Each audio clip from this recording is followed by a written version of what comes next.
Puji nama Tuhan, Shalom Bapak Ibu Jemaat yang dikasihi Tuhan.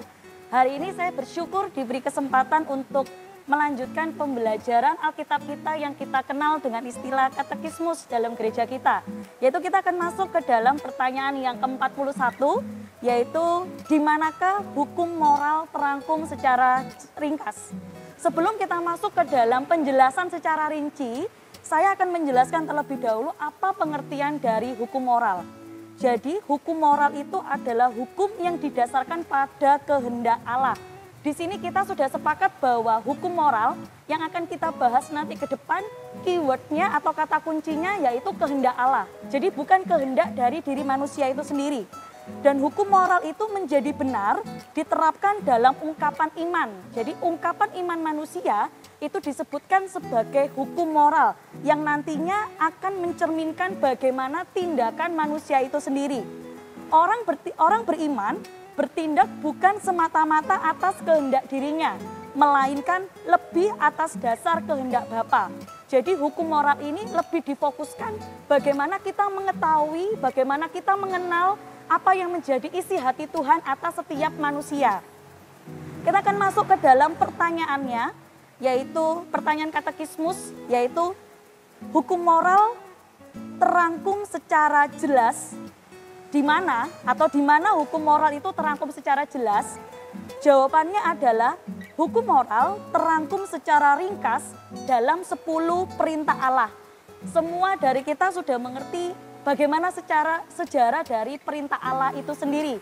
Bahwa perintah Allah itu diturunkan sendiri oleh Bapa karena ingin menunjukkan kepada bangsa Israel yang pada waktu itu sering berbuat dosa atau pelanggaran melalui perantara Musa.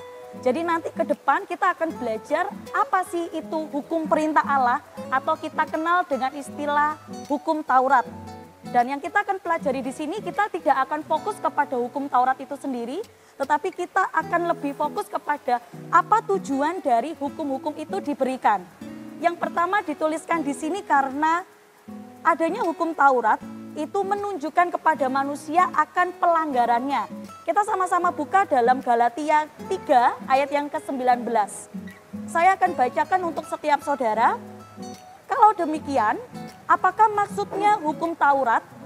Ia ditambahkan oleh karena pelanggaran-pelanggaran sampai datang keturunan yang dimaksud oleh janji itu.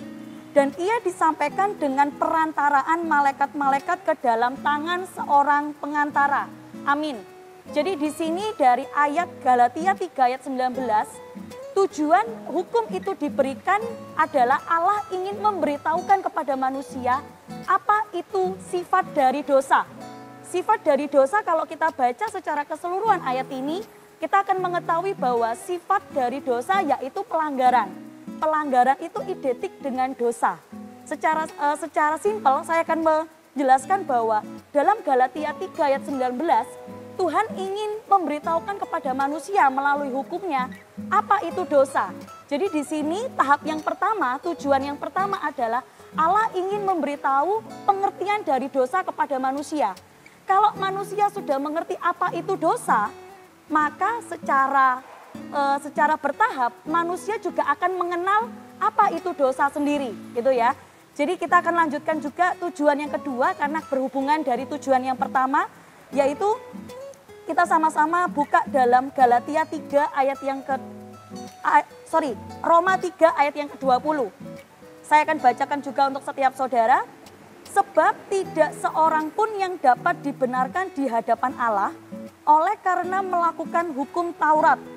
Karena justru oleh hukum Taurat orang mengenal dosa. Kata kunci di ayat ini adalah mengenal dosa. Kalau tadi di Galatia 3 ayat 19, kata kuncinya adalah mengerti atau memahami pelanggaran, maka di pasal ini kita belajar tentang mengenal dosa. Secara simpel saya akan memberikan contoh ketika kita berkaca. Ketika kita berkaca menggunakan cermin datar, bahwa bayangan dan benda yang dihasilkan akan sama.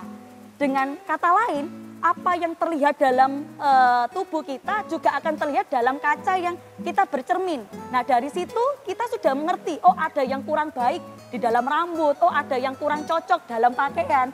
Ketika kita sudah mengerti ada sesuatu yang nggak cocok ya, kita akan mulai mengenal. Kita akan mulai memperbaiki, kita akan mencari perbaikan. Nah, di sini berhubungan dengan tujuan kita yang ketiga. Apa tujuan dari hukum Taurat itu diberikan? Dan ini adalah kalau saya bilang goals dari tujuan-tujuan yang lain. Bahwa tujuan ini adalah menuntun kita kepada Kristus.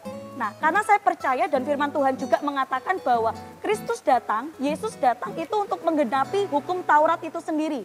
Nah, sekarang pertanyaannya, mengapa hukum Taurat justru menjadi penuntun manusia kepada Kristus? Yang pertama di sini dituliskan ada dua hal penting. Yang pertama adalah Kristus itu lebih penting dari hukum Taurat.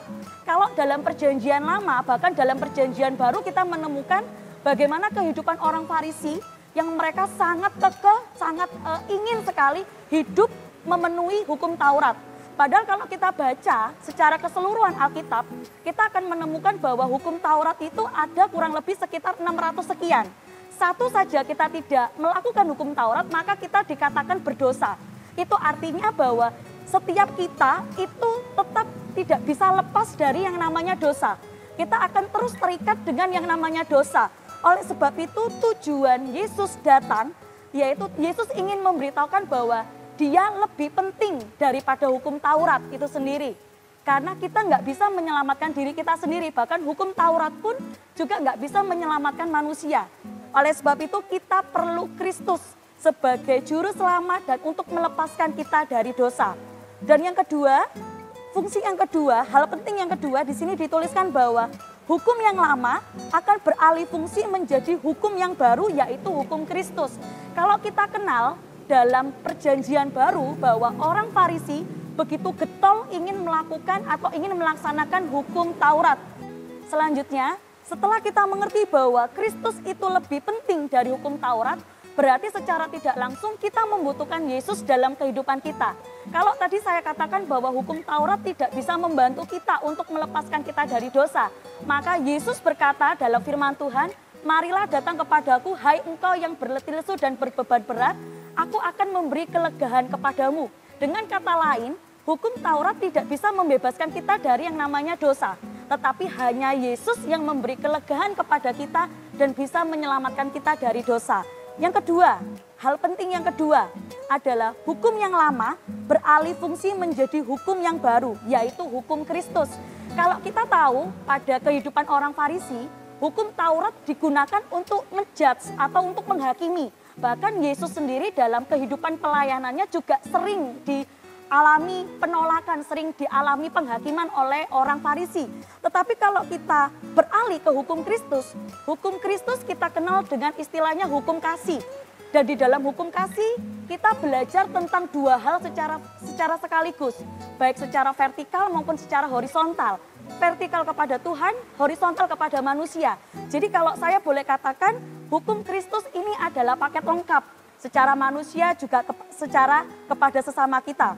Kemudian yang terakhir saya mau katakan, orang percaya tidak lagi hidup di bawah hukum Taurat, melainkan hidup di bawah hukum Kristus. Jadi kita sebagai orang percaya, sebagai umat percaya, kita tidak bisa lagi terikat dengan hukum Taurat. Kita harus beralih kepada hukum Kristus. Kemudian apa yang dimaksud dengan hukum Kristus? Apa yang dimaksud dengan hukum kasih? Sama-sama kita buka terakhir Alkitab kita dalam Yohanes 14 ayat yang ke-21. Saya akan bacakan untuk setiap saudara. Barang siapa memegang perintahku dan melakukannya, dialah yang mengasihi aku. Dan barang siapa mengasihi aku, ia akan dikasihi oleh Bapa-Ku, dan aku pun akan mengasihi dia dan akan menyatakan diriku kepadanya. Di sini sangat jelas, bukan melakukan hukum Taurat, tetapi melakukan hukum kasih, yaitu hukum di dalam Kristus. Puji nama Tuhan, demikian penjelasan katekismus kita pada hari ini.